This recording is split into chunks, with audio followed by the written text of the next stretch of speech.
नमस्कार दोस्तों, मैं डॉक्टर आर प्रकाश अपने YouTube चैनल पर आप सबका स्वागत करता हूं।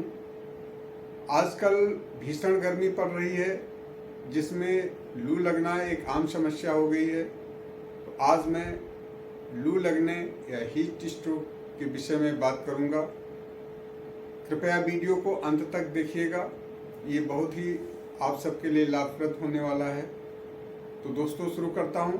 आजकल हमारा संपूर्ण उत्तर भारत या यूँ कहें सब पूरा हमारा प्रदेश या प्रदेश के अधिकांश जिले अधिकतम 42 से 44 डिग्री तापमान से गुजर रहे हैं।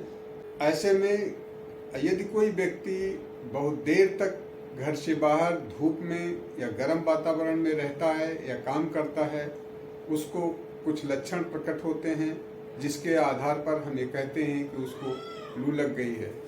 तो लू किस तरह से लगती है, इस विषय में सबसे पहले मैं बात करना चाहूँगा।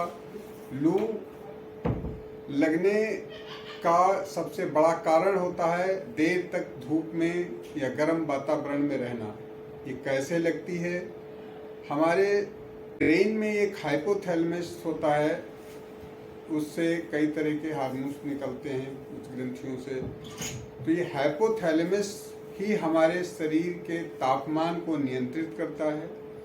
जब अधिक तापमान में देर समय तक हमारा शरीर रहता है तो हाइपोथैलेमस धीरे धीरे हमारी कोशिकाओं पर से नियंत्रण हटाता जाता है, कम होता जाता है और अंत में अनियंत्रित हो जाता है, जिसके कारण से शरीर की कोशिकाएं काम करना बंद कर देती हैं और कई सिस्टम जैसे कई तंत्र होते हैं या यूं कहें कि शरीर के कई अंग एक साथ काम करना बंद कर देते हैं, जो एक बहुत ही इमरजेंसी स्थिति होती है और यदि उसका समय रहते इलाज न किया जाए तो जानलेवा भी साबित हो सकती है। अब मैं बात करूंगा इसको पहचाने के कैसे कि किसी व्यक्ति को लू लग गई है।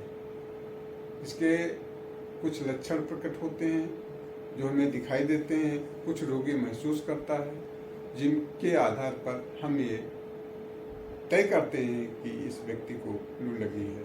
तो सबसे पहले लक्षण की अगर बात करें तो शरीर की त्वचा बहुत ही गर्म हो जाती है, छूने पर आग की तरह से गर्म महसूस होती है और सर में दर्द होने लगता है, चक्कर भी आने लगते हैं, उल्टी भी हो सकती है और इस तरह से धीरे धीरे मूर्छित होकर के लड़खड़ा करके व्यक्ति गिर जाता है और बेहोश हो जाता है। तब हम समझते हैं कि इस व्यक्ति को लू लग गई है।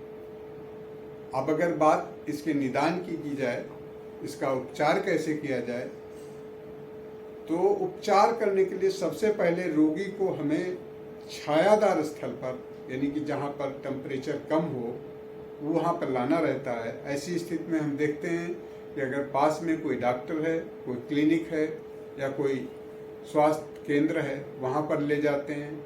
यदि संभव नहीं होता है तो सड़क के किनारे ही कोई वृक्ष या हमारे ग्रामीण अंचल में खेतिहर मजदूर या किसान काम करने वाले जो कि खेतों में देर तक धूप में काम करते हैं, उनको भी अगर लू लग जाती है तो उठा करके उनको किसी छायादार पेड़ के नीचे बिठा दिया जाता है या लिटा दिया जाता है, जैसी मरीज की स्थिति होती है।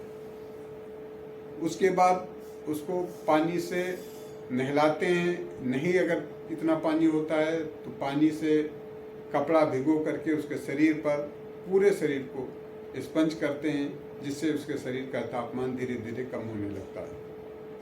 इसके बाद हम ये देखते हैं कि अगर मरीज बोल रहा है और कॉन्शियस स्थिति में है, यानी अभी पूरी तरह से बेहोश नहीं हुआ है, तो ऐसी स्थिति में हम उसे नमक शक्कर का घोल या पानी या कोई अन्य पेय पदार्थ जो उस समय मौजूद हो उसको देते हैं, जिससे वो धीरे धीरे रिकवरी की तरफ आने लगता है।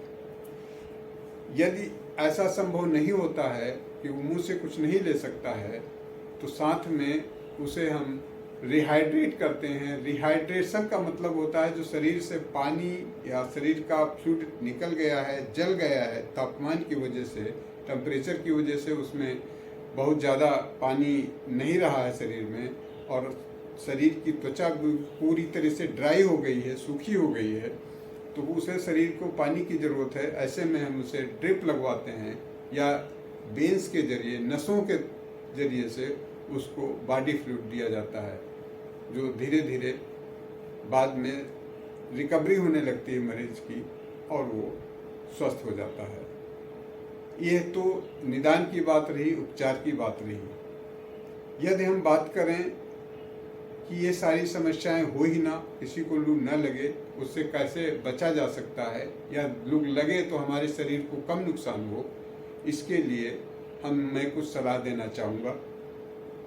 सबसे पहले तो किसी भी व्यक्ति को जब तक बहुत ज़रूरी काम ना हो घर से बाहर ना निकले। खास तौर से वो दोपहर का समय जो 3-4 घंटे का होता है, 12 बजे से लेके 3-4 बजे तक ना निकले।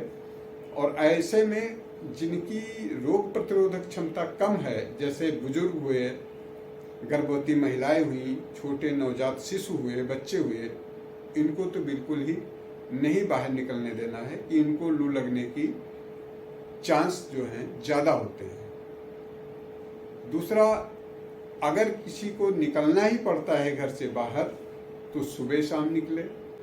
ढीले ढाले कॉटन के कपड़े फुल आस्तीन के पहने। साथ में हीट स्ट्रोक से बचने के उपकरण जैसे अम्ब्रेला यानी छाता, धूप के चश्मा, गमछा, टोपी याद लेकर के बाहर निकले। और बाहर निकलने पर खीरा, ककड़ी, जो कि आजकल बहुत आसानी से मिल जाते हैं सड़कों पर, दुकानों पर, उसका सेवन करता रहे।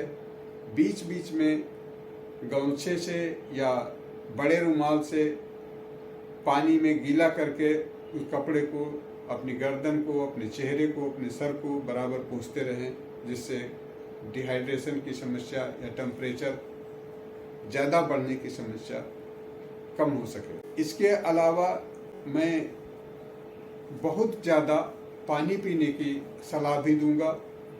धीरे धीरे थोड़ा थोड़ा पानी, बहुत जितनी ज़्यादा हो सके, प्यास न लगने पर भी पिए।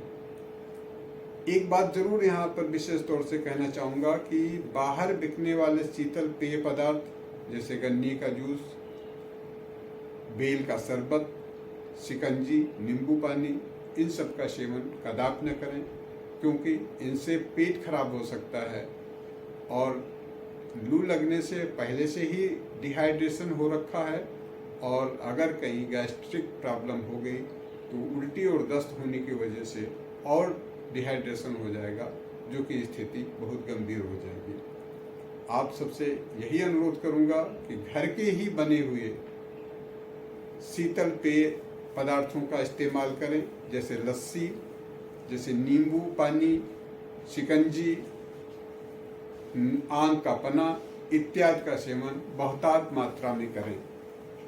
इस प्रकार से हम लू लगने से बच सकते हैं।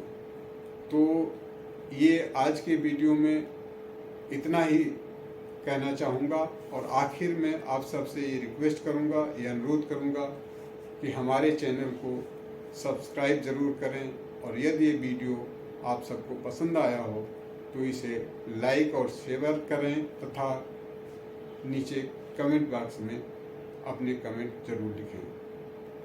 तो दोस्तों, मिलते हैं नए वीडियो में। तब तक के लिए आप सभी लोग स्वस्थ रहें, प्रसन्न रहें।